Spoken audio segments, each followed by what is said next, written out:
Right, another day of bringing you content that shows you how to stay top of mind with your audience. So, as you can see, I have a list of sources where I get my content from, whether it's real estate, AI, marketing, etc. So, I keep a track of all of these. It's really helpful for me to go and source my piece of information.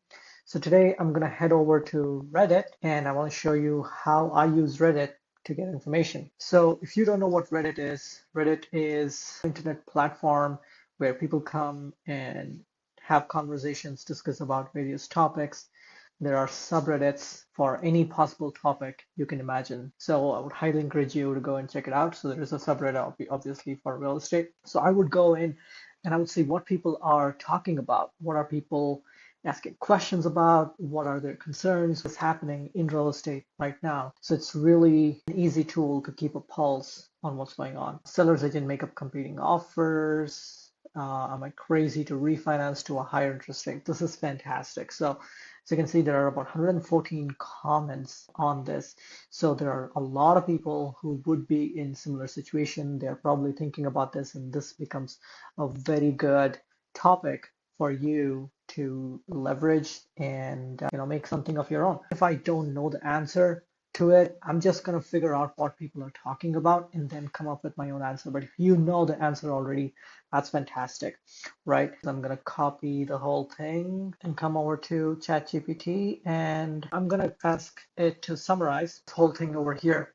So I just pasted the entire setup and I'm going to ask it to summarize. And within a span of about 3 or 4 seconds, it gives me the whole summary. So the story is basically the individual is considering refinancing their mortgage from 4.375 to 6.5 VA to access 200,000 in equity for home remodeling.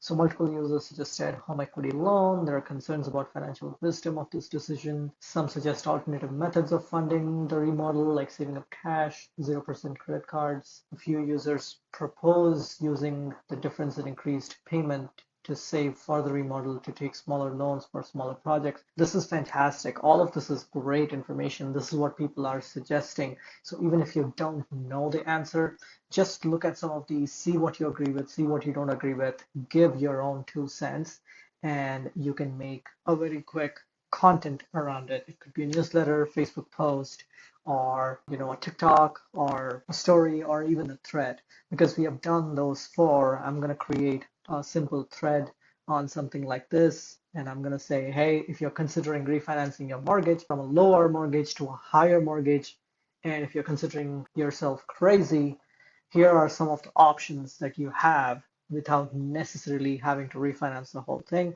to access home equity for home remodeling. And you can give them a few of these options.